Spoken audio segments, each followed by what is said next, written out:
Hello, I am Peter Okwacha. Welcome to Focus on Africa. Our top stories. South Africa's former president, Jacob Zuma, strongly denies any wrongdoings at the start of an inquiry into allegations that he presided over a web of corruption. Who will help the helpers when just 27% of the global aid needed has actually been donated? The UN is alarmed. The Democratic Republic of Congo confirms the first case of Ebola in the city of Goma, home to more than 1 million people. And I'm Mimi Fawaz in Cairo, a dramatic night in the Africa Cup of Nations as Senegal and Algeria book their spots in the final.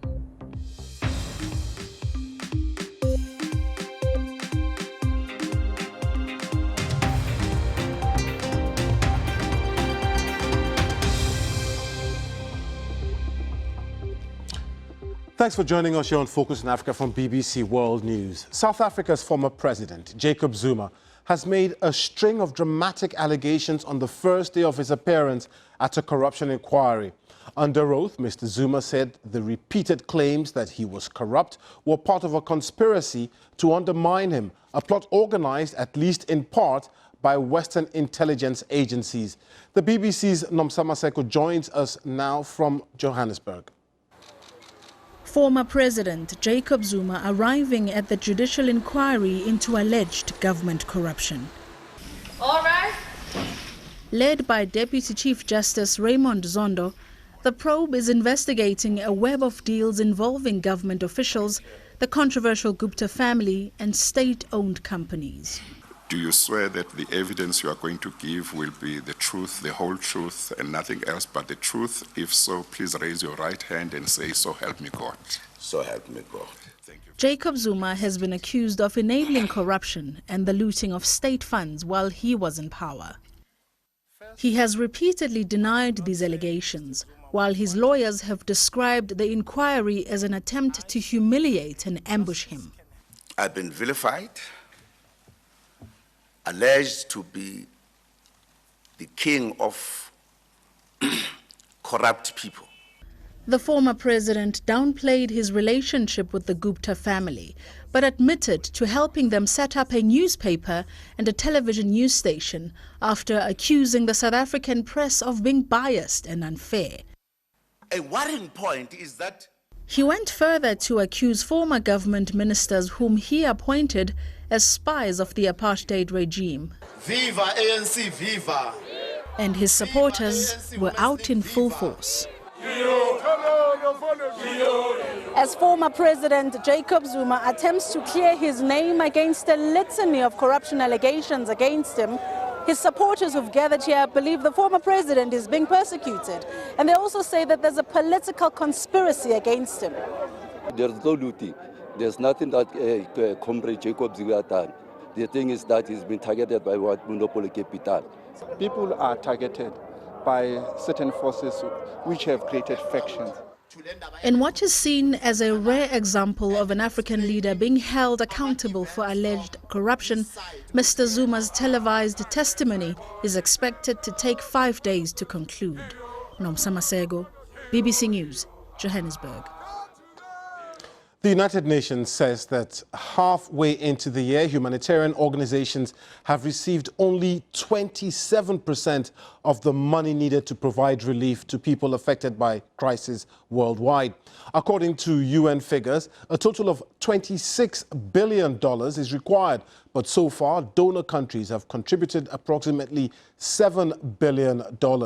In contrast, the world's total military expenditure has increased to a whopping $1.8 trillion. Well, Jan Egeland, Secretary General of the Norwegian Refugee Council, joins us now. The funding they receive is included in those figures. He joins from the Norwegian capital, Oslo. Mr. Egeland, how do we account for this shortfall? Two things, really. The needs have grown enormously. 94 million people worldwide are in desperate need of humanitarian relief. 70 million of those are displaced. They are refugees or internally displaced. At the same time, there is less generosity. Fewer countries are willing unable to provide what is needed. And therefore, we have to cut rations to hungry people. We cannot build latrines for fleeing families, and we cannot provide education for their children. So let me just pick you up on that second point that you made, donor apathy from the rich Western nations. Why is it that they are now reluctant to make these donations? Well, I think there is a certain fatigue. You know, a lot of relief has been given to Syria and elsewhere in recent years. Now, the needs have grown even further, and too many countries are inward-looking. They want to build walls against problems. They have championships in barbed wire erection. They are becoming more nationalistic, more xenophobic. It's not just the Western countries. Where are the large and growing Asian economies? Actually, the biggest donors are still the Europeans and the United States. And we say all this with the backdrop that actually the most number of refugees, as far as I know, live on the African continent, and some African continents are actually, some African countries rather, are actually punching above their weight in helping these refugees. Indeed. I mean, the African nations are extremely generous in receiving refugees. They can teach us in Europe how to receive people and often give them rights. In return, Africans are getting too little funding for their humanitarian needs. In Cameroon, where I was recently, there are tremendous needs connected with the internal armed conflict in the west and in the north of the country. It's also a country receiving refugees from the Central African Republic. How much have they received? Less than 20% of the assist needs. In Mali, a quarter has been received after the first half year. In DRC, the Republic of Congo, the Democratic Republic of Congo, they're even fighting Ebola, and it's only a quarter funded the humanitarian appeal. Okay, Jan Egeland of the Norwegian Refugee Council, thank you very much for your insight into this story. Thank you. Let's take a quick look now at other stories making the headlines across Africa and the rest of the world. A former Nigerian president, Olusegun Obasanjo, has warned that violence in the country risks spiraling into a genocide like the one seen in Rwanda 25 years ago. Writing to President Muhammadu Buhari, he's called for far more to be done to end the Boko Haram insurgency. He suggested that in places of high unemployment, a military solution alone would not end the crisis. President Trump has escalated the row over comments he made about 4 Democratic congresswomen that have been widely condemned as racist. Mr. Trump tweeted on Sunday that the 4 should go back to the countries they came from. All of the congresswomen, who are from ethnically diverse backgrounds, are American citizens. Ilhan Omar is the only one who was born outside the country. She was born in Somalia. The 3 other congresswomen were born in the U.S. Now, officials in the Democratic Republic of Congo are vaccinating people who came into contact with a man who tested positive for Ebola. The case was reported in a man who had traveled to the city of Goma near the border with Rwanda. It's the first time the virus has been found there. The authorities say all potential cases have been isolated. The patient is a pastor who traveled to the town of Butembo, which is one of the epicenters of the Ebola outbreak. And there, he touched worshippers during prayers. Now, he started showing symptoms last week, and he was taken care of at home by a nurse.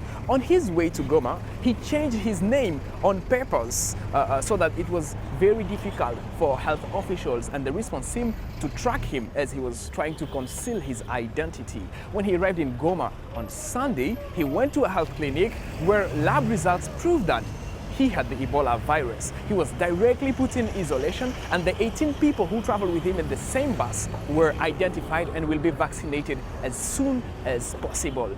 Right now, as we are speaking, this pastor has been sent back to Butembo where he was contaminated, and that he was taken there in a biosecure room, some sort of special ambulance.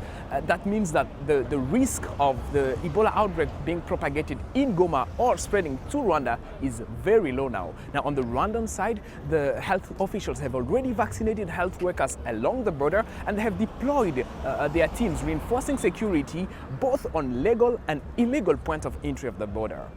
Reporting from Kinshasa, I am Gaius Kowene for BBC News. This is Focus on Africa from BBC World News with me, Peter Okwoche. Still to come on the program, a look back at all the action from last weekend's semi-final from the Africa Cup of Nations, including that own goal that sent Senegal through.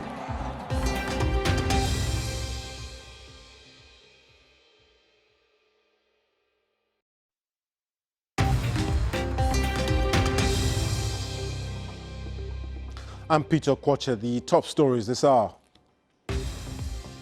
South Africa's former president, Jacob Zuma, has strongly denied any wrongdoing at the start of an inquiry into allegations that he presided over a web of corruption. And Ebola vaccinations have begun in the Democratic Republic of Congo after a man tested positive for the virus. Those who came into contact with him in the city of Goma are receiving treatment. You're watching BBC Focus on Africa, and what a weekend of sports it was, including those dramatic semi-finals at the Africa Cup of Nations. Let's join Mimi Fawaz in Cairo. Mimi. Thank you very much, Peter. We'll come shortly to the finalists of the Africa Cup of Nations. But first, the Confederation of African Football President Ahmad is ever under fire as a FIFA investigation into his conduct goes on, as well as one by French authorities.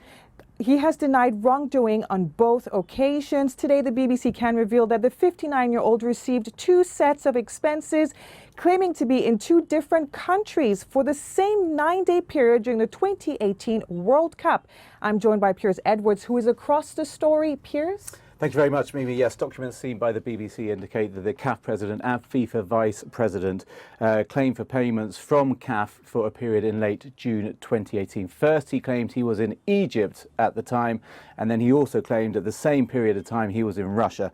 Now, these documents here indicate that Ahmad claimed expenses from CAF for attending the World Cup in Russia. That was from the early June to the middle of July. And by the way, if he's attending the World Cup organised by FIFA, he should be claiming money from FIFA since he is a vice president of them, and CAF does not organise the World Cup. This document here shows how he claimed expenses from CAF for a trip back to Cairo during the World Cup. This was from the 23rd of June to the 1st of July. Obviously, he couldn't be in both countries at the same time. And it's worth pointing out that for 4 days of that period that I've just mentioned, he was actually, we understand at the BBC, back home in Madagascar. Well, what have CAF said about this? Well, CAF have made a response to the BBC, and they've said the following. President Ahmad made contact with the FIFA administration to support him in its action for CAF's reforms and to make the process more transparent. For now, as the president has a very deep respect of the institutions, he will keep his answer for FIFA's teams, which will lead an audit. Now, what he's referring to there is the fact that football's world governing body has decided to send its very own Secretary General, Fatma Samora, to help administer the guidance and administration of CAF from the 1st of August. Now, while Ahmad has welcomed the move, there are many who are not happy about the prospect of Samora and FIFA coming in to effectively run CAF. They've said it's unanimous, that's Ahmad and the Executive Committee, but we understand members of the Executive Committee are not happy. We also understand Federation presidents are not happy. One of them is Guinea-Bissau's FA president. Nobody wants Fatma to come.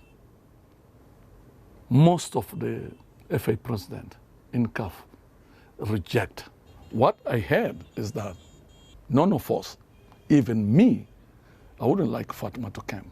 How bad do you think it would look for Africa if, in an unprecedented move in the history of FIFA, a confederation was effectively guided by Zurich headquarters and not by itself?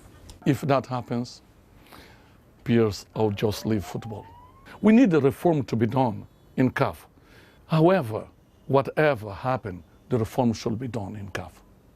But Ahmad should leave now. Ahmad should leave now. For the sake of Africa, Ahmad should leave.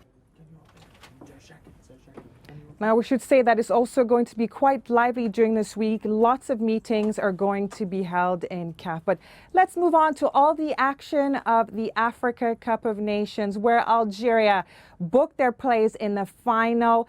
It's the first time since 1990, and their fans were jubilant, very happy about the celebrations. Riyad Mahrez getting that last-minute free kick to break the hearts of Nigerian football fans. What a masterclass free kick from the Manchester City player. But he says that they've only grown in confidence coming into the tournament and the match.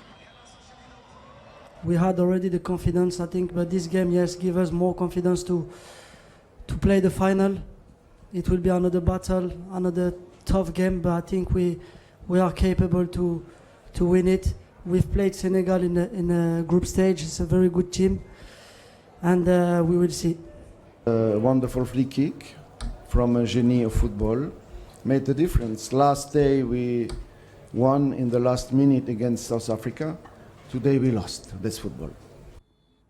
That's the Nigeria coach Gernot Rohr speaking there after their loss. But for Algeria, as I've said, they've been in the tournament one of the title favorites since the competition started. They've only conceded 2 goals so far in the competition.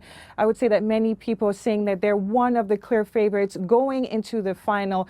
But Senegal coach himself, he was thrilled because Senegal, they as well booked their place in the final after their win against Tunisia. Let's take a listen to the Senegalese coach. The excitement, it is unpredictable, I would say. You can't control anything. It's not about the tactics or the techniques the moment there are men on the pitch. In fact, you are outside the field, you yell, but the message isn't received. Today's match was incredible, and it will stay long in the memory of African football. When we are eliminated, it hurts, but we can say that we played on the same level as the Senegalese team. We had opportunities, but unfortunately we couldn't seize them. Maybe the penalty that we didn't convert could have changed the result, but we got eliminated tonight. I'm glad to say that I'm now joined by Youssou N'Dour, who was part of the 2002 World Cup as well as the Africa Cup of Nations team from that year. Youssou, pleasure joining us here on Focus on Africa. You were there in the stadium watching your country play yesterday. What did you make of their performance against Tunisia? Yeah, thank you, Mimi. I think that was a good performance. That was very good to see the boys win against Tunisia. It was so long, Senegal qualified in the final. I think that the last one was our team in 2002. That was an amazing team. But now we see the boys, doing well for during this competition and then winning this big team of Tunisia. That was a great time for us. But you feel that there's been pressure, for example, on Sadio Mane. We haven't. Possibly some would say that he's burnt out a bit coming from winning the Champions League and playing in the competition. Yeah, but he's a great player. He's a first-class player. So all the pressure is going on him because we know his capacity. We know he's physically he's okay, and then he just win this cup, this European Cup. So everybody know that he's a top scorer because he's the top scorer of the Premier League. So this is our best player. So we have to everybody focus on him, but we have to just to leave him playing because it's too much for sometimes on him, and we have some other good players like Koulibaly, like Henry Seve, like some good players in the team. So it's very good for Senegalese people to just leave the boys playing because they know how to play, because if they don't know, they can't do this kind of tournament, good tournament and this nice performance. But you know very well the pressures of an Africa Cup of Nations final from 2002 as we spoke. What do you think will be going through the players' minds at the moment going into the final and facing a big team Algeria? Yeah, now in the mind of the boys, this is emotion, emotion and pressure. because all of them, they never played the final of African Nation Cup. So, you know, on their mind is going to be maybe, you know, some pressure. But, you know, they have to manage the, you know, this pressure and this you know, this kind of things, because you can't play with the pressure. It's one game. It's going to be very hard because we play against a very, very good team, Algeria. You know, one of the best team in this tournament. Indeed. Yeah. Well, as well for you, you will know Aliou Cissé. You played with him in 2002 at the Africa Cup of Nations. He as well will be under a lot of pressure coming into the final on Friday. We'll have all the action here on BBC Focus on Africa. Back to you, Peter. Many thanks, Mimi Fawaz there live in Cairo. But you know what? Let's stay in Senegal, because one of the country's biggest icons, singer Youssou N'Dour, is back with the release of his latest album entitled History. He's probably best known for his hit single 7 Seconds, which reached the top of the charts in various countries in the early 1990s.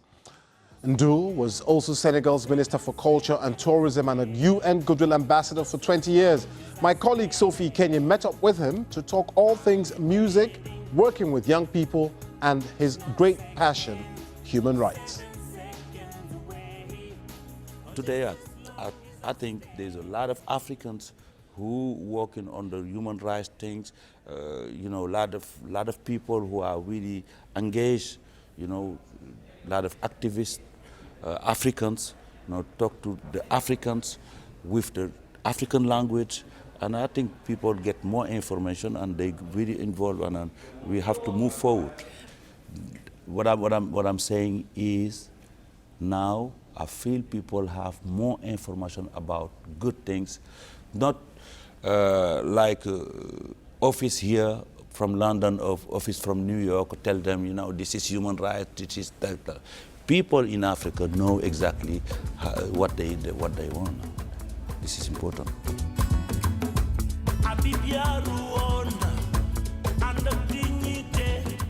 So you have a new album out, and it's called History. Why History?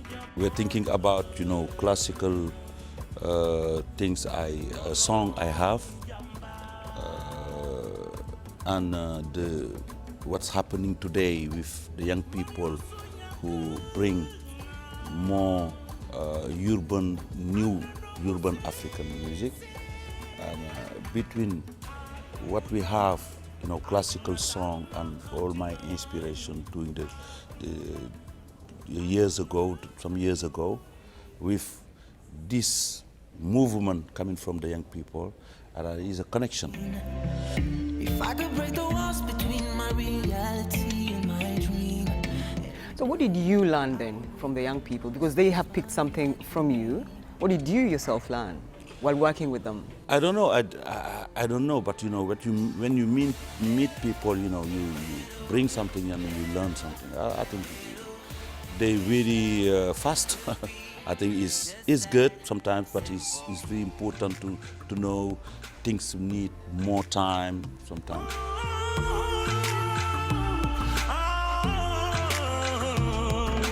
And they really fast with also the choice they have with instruments or the ways to singing. I think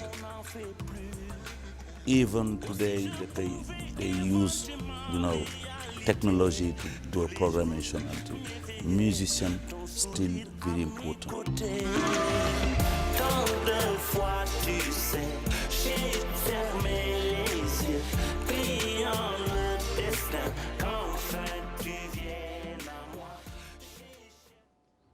You were actually about to catch me dancing there. The great Youssou N'Dour speaking to the great Sophie Ikeye. Don't forget, you can reach me on Twitter along with some of the team. I'm at Okwoche. But for now, from me, Peter Okwoche, and the rest of the Focus on Africa team, thanks for watching. We'll be back with you same time tomorrow.